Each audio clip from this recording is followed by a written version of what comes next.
प्यारे विद्यार्थियों, आज हम लोग क्लास 7 का सिविक्स का अध्याय 5 औरतों ने बदली दुनिया इसको देखेंगे।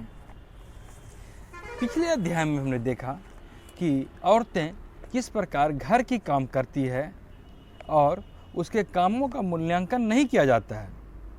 लोग सोचते हैं कि वे कुछ नहीं कर रही है और ऐसा लगता है कि जो औरतें बाहर जाकर काम करती है वही काम करती है। इस अध्याय में हम लोग देखेंगे कि ये नज़रिया किस प्रकार बदला। महिलाओं का काम घरेलू काम तो है ही, करती ही है, परिवार के सदस्य का देखभाल करती है और इस तरह वो दिन भर काम करती रहती है। उसके कार्य करने का कोई निश्चित समय नहीं है। बाहर यदि कोई काम करती है 6 घंटा या 8 घंटा 7 घंटा, कुछ भी समय निश्चित है, लेकिन घर का काम 24 घंटा चलते रहता है। जब मन होगा जो है सेवा देने के लिए तैयार रहती है। अच्छा, अब यहाँ पर इस अध्याय में देखा गया है कि कुछ व्यवसायिक दुनिया में, जब व्यवसाय की और बाहर की दुनिया में जब देखा जाता है तो ऐसा कहता है कि यह काम पुरुषों का है, महिलाओं के लिए ये कार्य हितकर नहीं है, महिलाएं ये काम नहीं कर सकती है। तो जब एक और कहते हैं कि सभी समान है, समानता का अधिकार है, तो फिर यहाँ पर इस तरह की बातें आती है। तो औरतों ने इसके लिए भी संघर्ष किया कि नहीं, मुझ में भी इतनी क्षमता है कि हम भी सब काम कर सकते हैं। और औरतों ने इसे करके भी दिखाया, अभी भी दिखा भी रही है। हम देख भी रहे हैं समाज में ऐसा कोई क्षेत्र अछूता नहीं है जहाँ की महिलाएं नहीं जा रही है। और इन सब के पीछे, उनकी उन्नति के पीछे शिक्षा बहुत ही बड़ा फैक्टर रहा। शिक्षा ने उनके लिए अवसर तय किए, उसके आगे बढ़ने का द्वार खोला और वो आगे बढ़ी। इसके साथ साथ कई जगह भेदभाव दूर करने के लिए महिलाओं द्वारा आंदोलन भी किया गया। अच्छा, यहाँ पर एक चित्र का फॉर्मेट दिया गया है इस किताब में। यदि आपके पास हो तो किताब देखें। आप चित्रकारी करते ही होंगे, हम उम्मीद करेंगे कि आप कुछ चित्र बनाएंगे। एक किसान का, एक मील मजदूर का, एक नर्स का, एक वैज्ञानिक का, एक पायलट का और एक शिक्षक का। अब आप यहाँ पे देखेंगे, आप जो कुछ भी कल्पना कर रहे होंगे तो महिला और पुरुष के संदर्भ में जो जिस पूर्वाग्रह से हम लोग ग्रसित रहते हैं, यहाँ पर वैसी बातें भी आ जाती है। जैसे अगर हम एक मजदूर का चित्र बनाना चाहेंगे तो आप किसी पुरुष का चित्र बनाएंगे, और यदि नर्स का चित्र बनाना चाहेंगे तो किसी स्त्री का चित्र बनाएंगे। जबकि नर्स कहने से पुरुष अथवा स्त्री किसी का भी बोध हो सकता है। नर्स एक पद है, उस पद पर पुरुष भी काम कर सकते हैं, स्त्रियां भी काम कर सकती है। लेकिन अमूमन हम समाज में यही जानते हैं कि पुरुष है तो कंपाउंडर होगा और स्त्री है तो नर्स होगी। और साथ ही यह भी सोचते हैं हम लोग कि जो कठोर काम है, मजदूरी करने वाला काम है, वो पुरुष ही करेगा। जो सौम्य काम है, हल्का काम है, वो काम महिलाएं करती होगी। यदि हम शिक्षक कहें कि किससे पढ़ना पसंद करेंगे या शिक्षक का आप चित्र बनाए, तो आप हो सकता है मैडम का चित्र बनावें। और जैसे कि किसान का चित्र बनावें तो आप किस पुरुष का बनाइएगा। लेकिन सच्चाई यही है कि आज जितने भी लोग काम करते हैं खेतों में, तो उसमें 83% महिलाएँ काम करती है। क्या काम करती है? तो देखिए, महिलाएं खेतों में काम करती है, पौधे रोपना, खरपतवार निकालना, फसल काटना, कुटाई करना आदि सब काम महिलाएं करती है। लेकिन जब किसानों का चित्र आता है सामने में तो किसी पुरुष का चित्र सामने में आ जाता है। तो इसके बाद यहाँ पर आप ये चित्र देखें कि किस तरह जो है ये महिलाएं जो है खेतों में काम कर रही है। उसके बाद एक यहाँ पर रोजी मैडम का आंकड़ा दिया हुआ है। रोजी मैडम ने जब अपनी क्लास में 30 बच्चों की क्लास में जब चित्र बनाने कहा तो शिक्षक का चित्र बनाने के कहे तो 5 पुरुष का चित्र, 5 बच्चे ही मात्र पुरुष का चित्र बनाया और 25 बच्चे ने महिला का चित्र बनाया।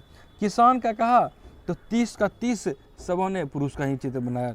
मील मजदूर का कहा तो 25 ने पुरुष का, 5 ने महिला का। वैज्ञानिक का कहा तो 25 पुरुष 5 महिला। नर्स का कहा तो एक भी पुरुष का नहीं और 30 महिला का चित्र बनाया। पायलट का कहा तो फिर 27 पुरुष का और 3 महिला का। तो ऐसा लगता है कि हम लोग के मन में कहीं ना कहीं धारणा है कि ये काम पुरुष के लिए, ये काम स्त्री के लिए है, हालांकि ये बात नहीं है।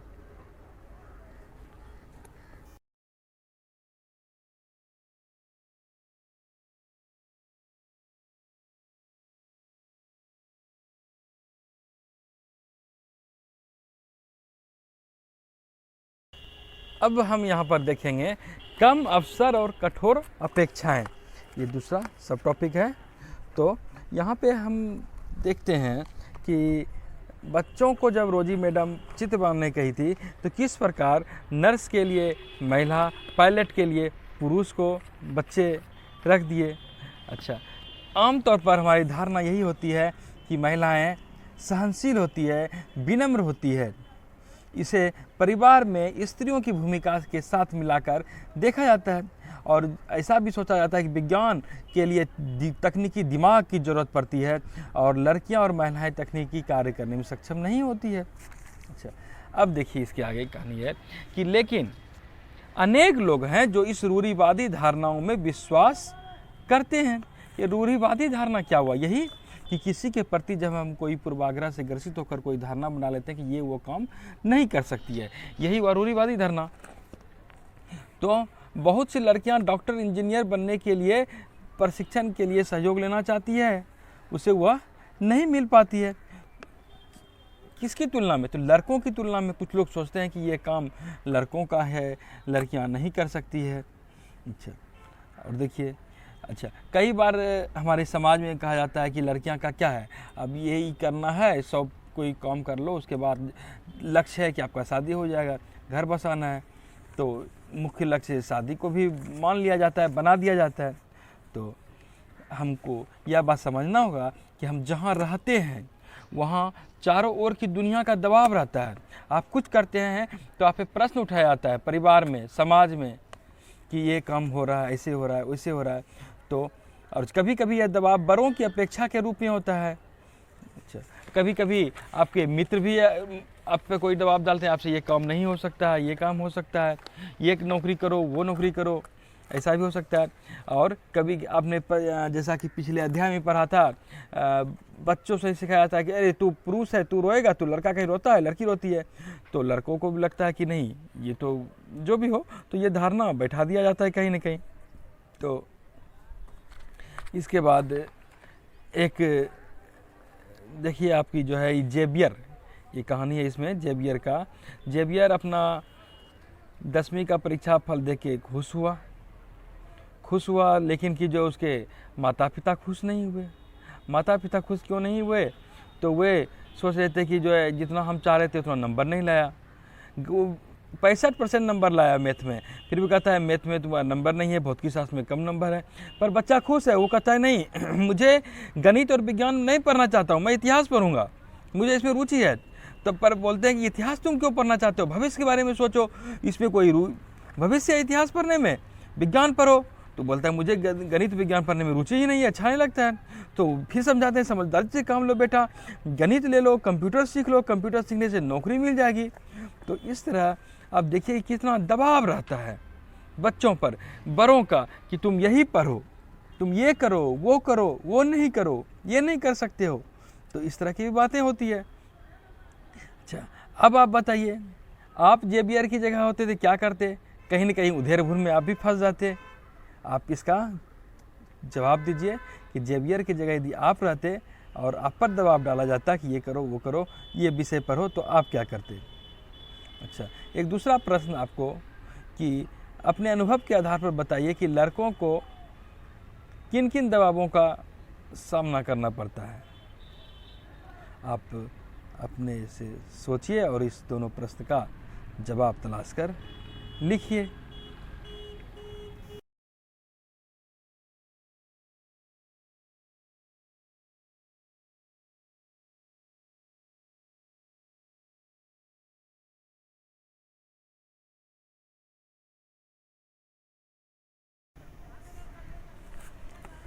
यहाँ पर जो आपने ये चित्र देखा, यह चित्र 27 वर्षीय महिला लक्ष्मी लाकरा का है। ये झारखंड की है और ये चित्र इसीलिए दिया गया है, रेलवे की वह पहली महिला चालक है। तो ये गरीब आदिवासी महिला है और ऐसा माना जाता रहा है कि जो है लड़कियां तो चला नहीं सकती गाड़ी, रेलगाड़ी कैसे चलाएगी, लेकिन लड़कियां रेलगाड़ी भी अब चलाने लगी। इसके बारे में देखिए, ये लक्ष्मी थी और लक्ष्मी के माता पिता पढ़े नहीं थे, पर उन्होंने बच्चों को पढ़ने के लिए संघर्ष किया। उन्होंने कहा कि नहीं तुम पढ़ो, बच्चों को पढ़ाया। उसके बाद लक्ष्मी की शिक्षा कहाँ हुई, तो एक साधारण से आपके जैसे सरकारी स्कूल में हुई और घर के काम में भी हाथ बटाती थी, वहाँ भी करती थी, घर में भी काम मम्मी के साथ। उसके बाद लेकिन मेहनत से पढ़ाई की। उसके बाद इलेक्ट्रॉनिक्स में डिप्लोमा किया, डिप्लोमा करके रेलवे बोर्ड की परीक्षा में बैठी और पहले ही कोई कोशिश में उत्तीर्ण हो गई। लक्ष्मी कहती है कि मुझे चुनौतियों से खेलना पसंद है, कोई जो है ना कहे तो मुझे ये चीज़ अच्छा लगता है, मैं उसे करके रहती हूँ। अनेक ऐसे अवसर आया जब जो है ना इलेक्ट्रॉनिक्स करना चाहती थी, पॉलिटेक्निक में मोटरसाइकिल चलाई और तभी से उन्होंने तय कर लिया कि नहीं वो ड्राइवर इंजन ही बनेगी। और वो सीधा कहते हैं मुझे किसी को नुकसान नहीं पहुंचाना है। कहा नुकसान क्या पहुंचाएंगे, मैं अपने तरह से जी रही हूँ, माता पिता की मदद कर रही हूँ, तो क्यों नहीं मैं अपने अच्छे से जीऊँ। तो ऐसे आप अनेक क्षेत्रों में आप देखेंगे कि आज न केवल रेलवे में बल्कि हवाई जहाज़ भी महिला उड़ा रही है। कल्पना चावला का अपने नाम सुना होगा, सुनीता विलियम्स का नाम सुना होगा, अंतरिक्ष तक चली गई। ऐसे बहुत सी बहादुर महिलाएं हैं जो कि हर एक क्षेत्र में अपने मेहनत के बल पर आज की तारीख में जा रही है। आप भी मेहनत कीजिए, मेहनत करके आप कुछ भी हासिल कर सकते हैं, किसी भी सपने को साकार कर सकते हैं।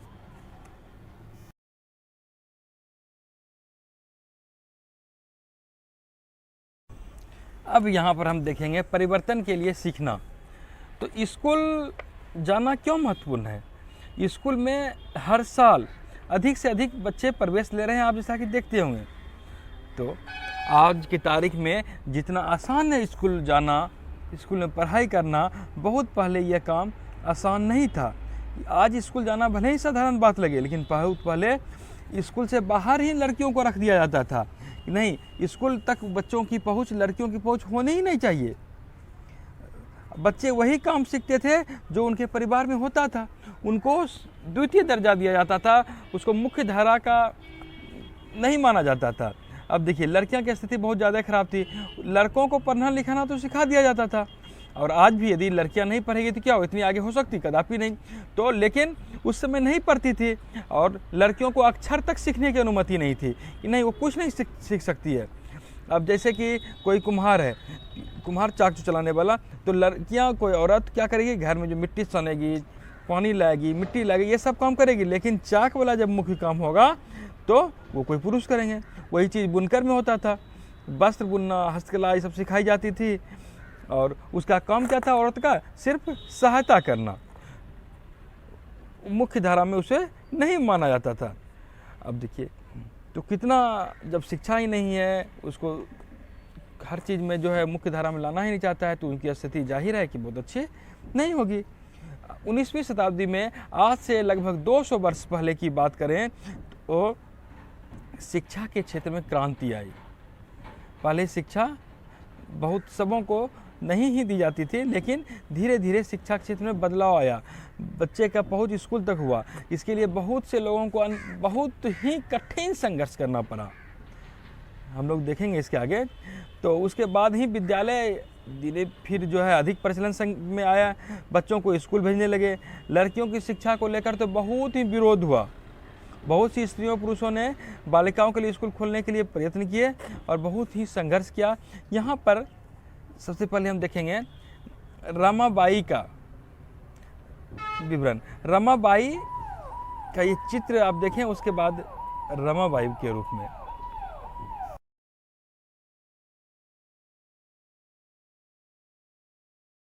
आपने पंडिता रमाबाई को देखा। पंडिता रमाबाई एक ऐसी हस्ताक्षर, एक ऐसी महिला है, जब जब भारत में महिला शिक्षा का जिक्र होगा उनका नाम आएगा। सामाजिक संघर्ष की बहुत ही मिसाल प्रस्तुत की और इतनी बड़ी विद्वान महिला कि अपने समय से काफ़ी आगे की सोच थी। प्रारंभ में इनका नाम रमा डोंगरे था, बाद में ये रमाबाई के रूप में जानी गई। और इनके बारे में थोड़ा जान लीजिए। रमाबाई का जन्म 23 अप्रैल 1858 को हुआ था। आप जानते हैं कि सिपाही विद्रोह कब हुआ था? 1857 में, याद कर रखने के लिए। और उसके एक वर्ष बाद 23 अप्रैल 1858 को इनका जन्म हुआ था। कहाँ? तो कर्नाटक के मैसूर के गैंगमूल जंगल में और के आदिवासी बहुल इलाके में इनकी जन्म हुई थी। और 1922 5 अप्रैल को इनकी मृत्यु हो गई थी। इनके पिता का नाम अनंत शास्त्री और माँ का नाम लक्ष्मी डोंगरे था। पढ़ाई लिखाई की सुविधा उस समय थी नहीं, लड़कियां स्कूल जाती नहीं थी, लेकिन इसके पिता बहुत विद्वान थे, जिसका कारण रहा कि वे इस पर ध्यान दिए। और जब ये मात्र 12 वर्ष की थी, मात्र 12 वर्ष की, सोच सकते हैं 6 क्लास तक, आपके हिसाब से 7 क्लास तक, बहुत से बहुत, तो 12 वर्ष की उम्र में 20,000 से अधिक श्लोक कंठस्थ कर लिए, याद हो गया था इनको। 20,000 से अधिक श्लोक आपके उम्र में, महज 12 वर्ष की उम्र में, जो कि अपने आप में रिकॉर्ड था। और लेकिन ये जितनी विद्वान थे, कुछ प्रकोप या जो कहिए दुर्भाग्य हमेशा इनके साथ बना रहा। जब ये 18-19 साल की हुई तो उस समय 1877 में 19 साल जब ये उम्र थी तो भीषण अकाल पड़ा, महामारी फैल गई आज की तरह। और उनमें क्या हुआ, माता पिता और छोटी बहन सभी की मृत्यु हो गई। ये अकेले पड़ गई, एक सिर्फ इनका एक भाई था। और फिर ये वहाँ से जब गुजारा भत्ता नहीं होने लगी तो अपने भाई के साथ ये वहाँ से जो है, आपको बता दें कि पिता कथावाचक थे और संस्कृत के अच्छे ज्ञाता थे। पुत्री पर भी उसका प्रभाव पड़ा था और अपने भाई के साथ ये कलकत्ता पहुँच गए। कलकत्ता की सड़क पर अपने भाई के साथ रह रहे थे और संस्कृत का ये विद्वान थे और वहाँ एक कथावाचक के रूप में अपनी एक अच्छा पहचान बनाई। और 1878 में ही कलकत्ता विश्वविद्यालय में एक शास्त्रार्थ में संस्कृत की विदुषी होने के कारण, बहुत ही विद्वान होने के कारण, एक प्रोफेसर थे टॉनी, उनके द्वारा इन्हें पंडिता और सरस्वती की उपाधि दी गई। उसके बाद कलकत्ता में एक दलित विपिन बिहारी से इनकी शादी हो गई थी और हर कोई इनका साथ छोड़ते जा रहा था। एक बेटी हुई, 1.5 साल की बेटी थी मनोरमा। कुछ ही दिन बाद इनके पति की मृत्यु हो जाती है। एक तो ये प्रेम विवाह किए थे, ये खुद ब्राह्मण थे, दलित से विवाह किए थे और उस समय तत्कालीन परिस्थितियों में लोगों को ये स्वीकार नहीं था। समाज में जो रूढ़िवादी तत्व थे, ताकत थे, उनके निशाने पर आ गए। फिर वहाँ चले गए सिलचर, सिलचर के बाद चले गए पुणे। पुणे में जो है गोविंद रानाडे से इनकी मुलाकात होती है और विधवा कल्याण के लिए जो कार्य करते थे गोविंद रानाडे, उसके साथ इन्होंने काम करना प्रारंभ कर दिया। और 1982 में शिक्षा आयोग बना था, उसमें हंटर कमीशन, उसमें उन्होंने प्रस्ताव रखा था कि महिलाओं की ज़्यादा भागीदारी होनी चाहिए, महिलाएं शिक्षा में अच्छा कर सकती है। और महिलाओं को घर की चौखट पार करने की सलाह दी कि महिलाओं तुम घर के अंदर मत रहो, घर से बाहर आओ। उसके बाद ये ब्राह्मण परिवार की थी और 1883 में यह इंग्लैंड चली गई। वहाँ 2 साल तक संस्कृत की प्रोफेसर रही। एक पुस्तक लिखी मराठी में, जैसा कि एक किंडरगार्टन पुस्तक है, आप लोग जानते होंगे, तो उसी तरह की एक पुस्तक लिखी। और 1885 में रमाबाई एसोसिएशन ऑफ बोस्टन की स्थापना की। कुछ दिन के बाद पैसा जुटाने के उद्देश्य से, अपनी संस्थाओं को क्रियान्वित करने के उद्देश्य से कई संगठन बनाए, जैसे आर्य महिला समाज सुने होंगे 1882 में, उसकी उसी तरह मुक्ति सदन, शारदा सदन, कृपा सदन आदि संस्थाओं की इन्होंने स्थापना की। और इनकी संस्थाओं का मूल रूप से उद्देश्य जो विधवा ठुकराई थी, जो कठिन दौर से गुजर रही थी, उनका जीवन यापन का व्यवस्था करना, तकनीक कौशल में उन्हें विकसित करना। आपने एक चित्र में भी देखा कि किस तरह एक छापाखाना है, वहाँ महिलाएं काम कर रही है, तो इनके प्रयास से महिलाओं में उन्नति भी आई और भारत की उदारवादी नारी चिंतक के रूप में ये प्रसिद्ध हुई। 1893 में जब विवेकानंद शिकागो धर्म सम्मेलन हुआ था 1893 में, जहाँ विवेकानंद ने अपने सनातन हिंदू धर्म की बहुत ही प्रशंसा की। आपको याद होगा कि इन्हें बोलने दिया गया अंत में कि ये क्या बोलेगा, और 0 पर इन्हें बोलने दिया गया था विवेकानंद को, तो लेकिन इन्होंने अंत में ही बोला, और लेडीज एंड जेंटलमैन, भाइयों और बहनों, इस तरह का जो है शुरुआत किया कि पूरा सभा मंत्रमुग्ध हो गया और इनका भाषण काफ़ी देर तक चला था और अपना बहुत ही सुंदर छाप छोड़ कर आए थे। तो उस समय जो है हिंदू धर्म का वो प्रचार कर रहे थे, उसकी अच्छाई बता रहे थे। वहीं रमाबाई का तिथि नहीं, ये हिंदू धर्म जितना अच्छा लगता है, ऊपर से इसके नीचे धर्म के नीचे शोषण और जुल्म की भी काली पड़ते हैं और यहाँ निचली जातियों का शोषण होता है। और जानते हैं रमाबाई से विवेकानंद इत्तेफाक नहीं रखते थे। रमाबाई के बारे में विवेकानंद ने यहाँ तक कहा दिया था कि कुछ महिलाएं ऐसी है जो ईसाइयों से भी ज़्यादा ईसाई है। आपको बता दें कि रमाबाई खुद हिंदू धर्म छोड़कर ईसाई बन गई थी और पूरी दुनिया में बहुत जगह का सैर किया। 7 भाषाओं का ये ज्ञाता बन गई, विद्वान बन गई और कई किताबें भी लिखी। The high cast of Hindu women 1887 में, हिंदू धर्म नीति 1882 में। और इस तरह हम देखते हैं कि पितृसत्तात्मक समाज की जो सिर्फ पुरुष को ही प्रधान मानता है, पिता के बाद उस बेटा ही होगा, और महिलाओं को 2म दर्जे का मानता है, उसका इन्होंने विरोध किया। महिला उत्थान की बात की, महिला सशक्तिकरण की बात कही और सरकार ने भी बाद में इन्हें 1919 में कैसरे की भी उपाधि दी। भारत सरकार ने उनके नाम पर एक टिकट जारी किया। शुक्र ग्रह के एक हिस्से को मेधावी, इनके नाम पर मेधावी क्रिएटर की संज्ञा दी। रमाबाई की उपाधि है ये। तो इस तरह हम देखते हैं कि रमाबाई ने अपने समय में अपने संघर्ष से बहुत ही बुलंदियों को हासिल किया और अन्य महिलाओं के लिए प्रेरणा का काम किया। वो मील का पत्थर साबित हुआ, अन्य को आगे बढ़ने में सहूलियत हुई। रमाबाई के बाद अब इसमें जिक्र किया गया है रास सुंदरी देवी का। उनका क्या अनुभव है, इसको हम लोग देख लें। रास सुंदरी देवी का जन्म 1800 ईस्वी में हुआ था और मृत्यु 1890 ईस्वी में हुई थी। और ये इनका जन्म पश्चिम बंगाल में हुआ था। 60 वर्ष की अवस्था में बांग्ला भाषा में आत्मकथा लिखी।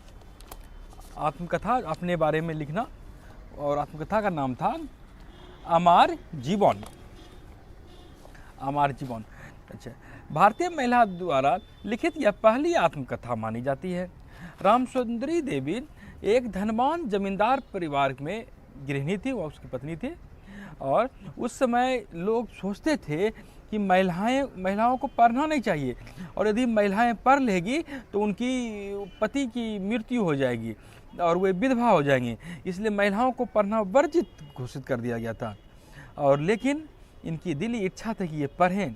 छुप छुप कर ये लिखना पढ़ना सीख गई।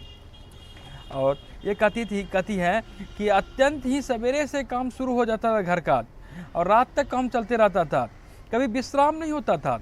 जब 14 वर्ष की थी तभी इन्होंने सोच लिया था कि मैं पढ़ना लिखना सीखूंगी, पर स्त्रियों को पढ़ने की आज़ादी नहीं थी।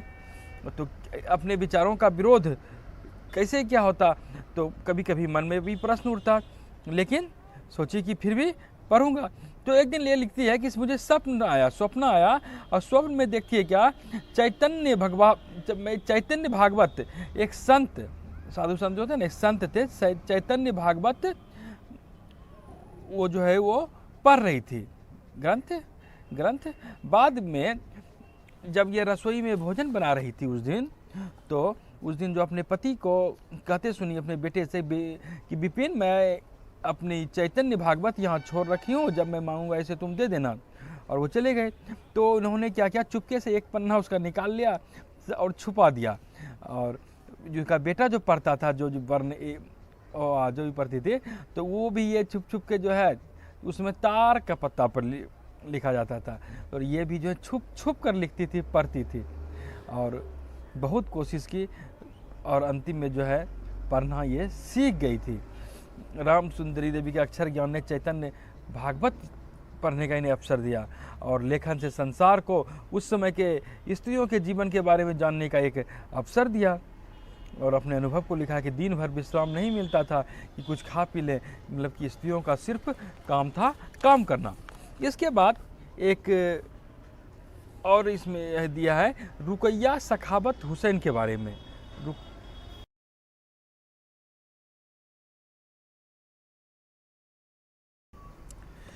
विद्यार्थियों, रुकैया सखावत हुसैन और लेडी लैंड का उनका सपना, ये जो है एक धनी परिवार में पैदा हुई थी और उनके पास बहुत ज़मीन था। उन्होंने उर्दू तो पढ़ ली, लिख लेती थी, लेकिन बंगला और अंग्रेजी पढ़ने से रोक दिया गया। और उसमें कहा जाता था कि लड़कियों के लिए अंग्रेजी पढ़ना ठीक नहीं है, यदि वो अंग्रेजी पढ़ लेगी तो स्वतंत्र ख्याल की हो जाएगी, वो आधुनिक बन जाएगी, वो अच्छी फिर नहीं रहेगी। ऐसी धारणा उस समय बन गई थी, अंग्रेजी पढ़ने से इनको रोका गया। और ये जो है बाद में इन्होंने लिखा कि अपने भाई और बहन के सहयोग से बांग्ला और अंग्रेजी पढ़ना भी सीख गया, लिखने भी लगी और आगे चलकर एक लेखिका बनी। 1905 में जब वो 25 वर्ष की थी तो भाषा के कौशल का अभ्यास करने के लिए एक कहानी लिखी थी, और जिसका शीर्षक था सुल्ताना का स्वप्न। उस कहानी में लिखती है कि स्त्रियों को पढ़ने का काम आविष्कार करने की स्वतंत्रता, वो स्वप्न एक कहानी है, स्त्रियों को काम जो करती ही है लेकिन उसे पढ़ने की स्वतंत्रता मिलनी चाहिए।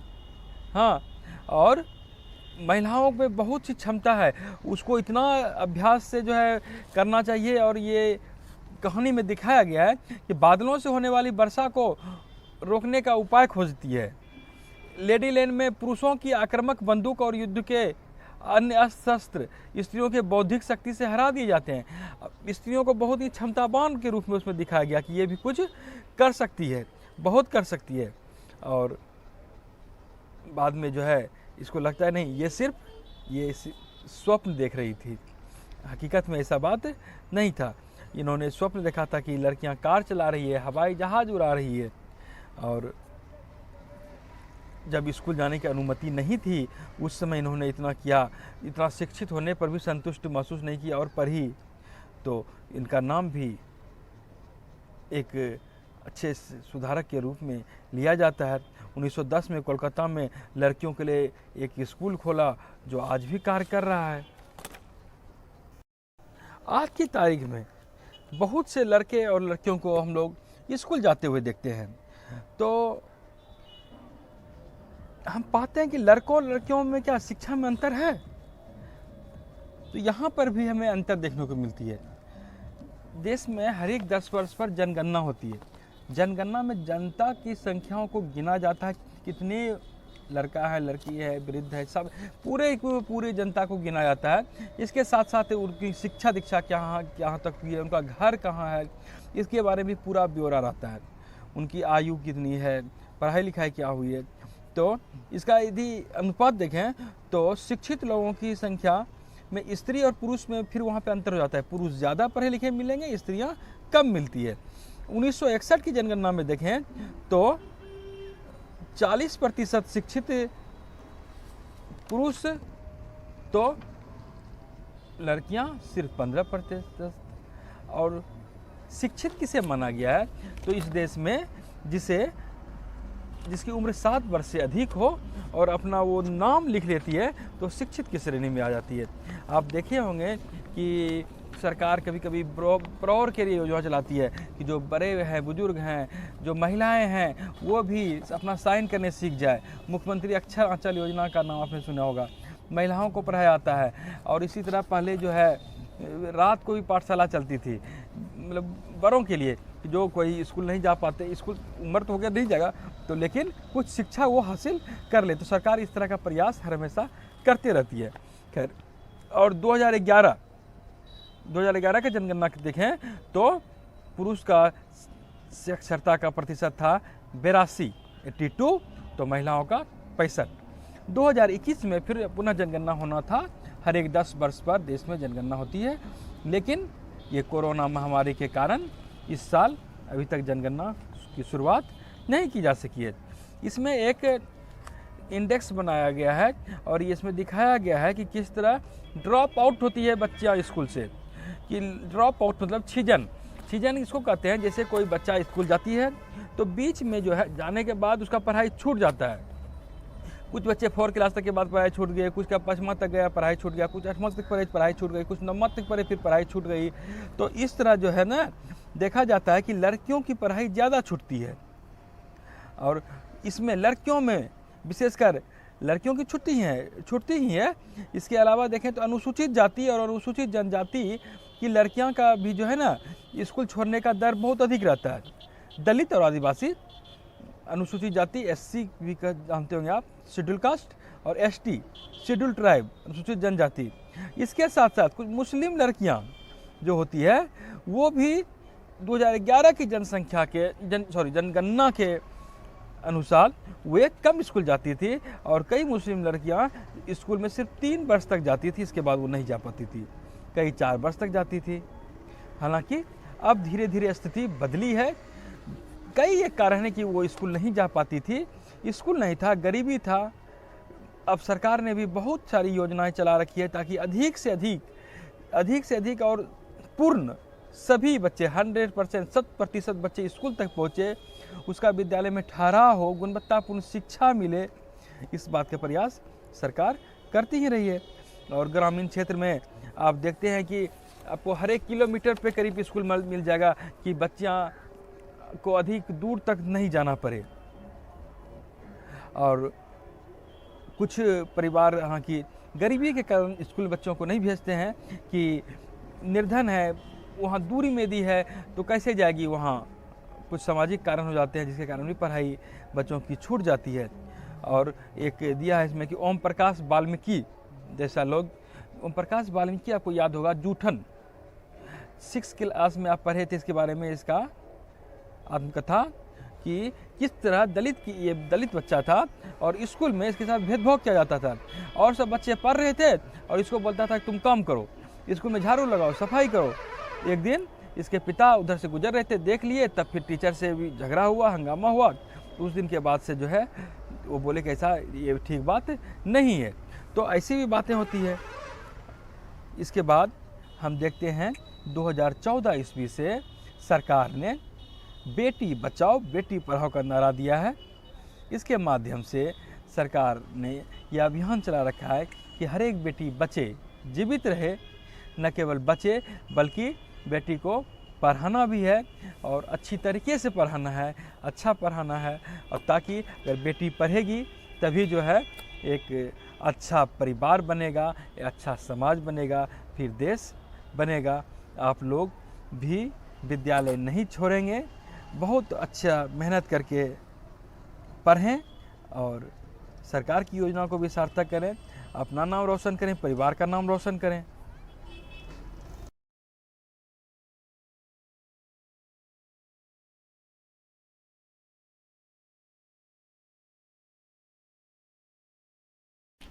इतनी सारी सुधार यदि हो सका है तो इसके पीछे कहीं न कहीं महिला आंदोलन का भी हाथ है।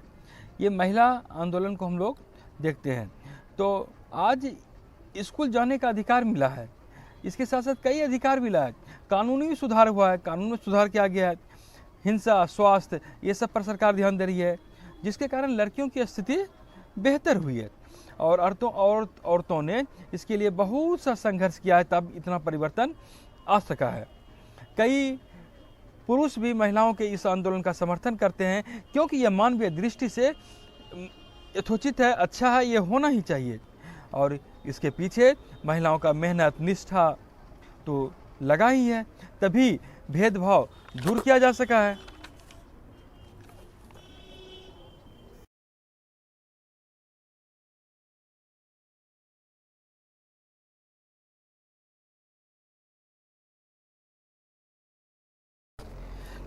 भेदभाव और हिंसा के विरोध में निरंतर महिलाओं को अभियान चलाना पड़ रहा है। महिला आंदोलन इसका एक महत्वपूर्ण हिस्सा है और इसके कारण नए कानून भी बने हैं।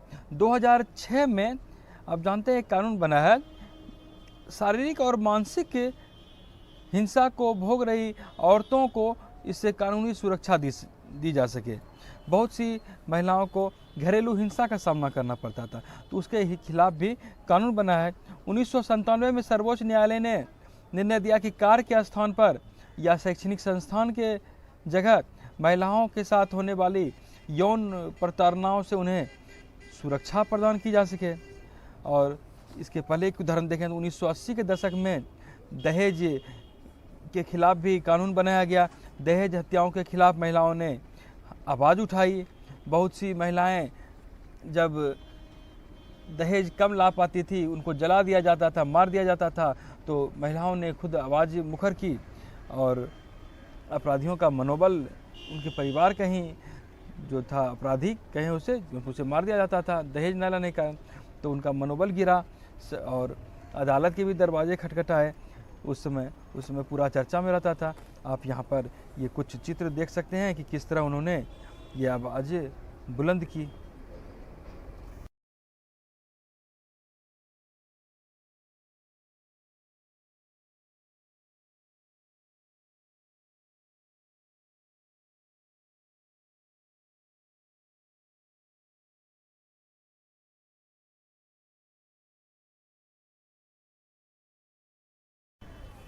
औरतों ने समाज में जागरूकता बढ़ाने का भी काम किया। कैसे? तो गीत से, नुक्कड़ नाटक से, जनसभा करके, मीडिया के माध्यम से। आप ये देख सकते हैं आगे चित्र में कि इस तरह जो है कि अधिक लोग जागरूक होवे और महिलाओं के खिलाफ हो रही उत्पीड़न से का सामना करें और विरोध करें, उनमें शक्ति आवे विरोध करने का और वे अपने अधिकारों के लिए लड़े।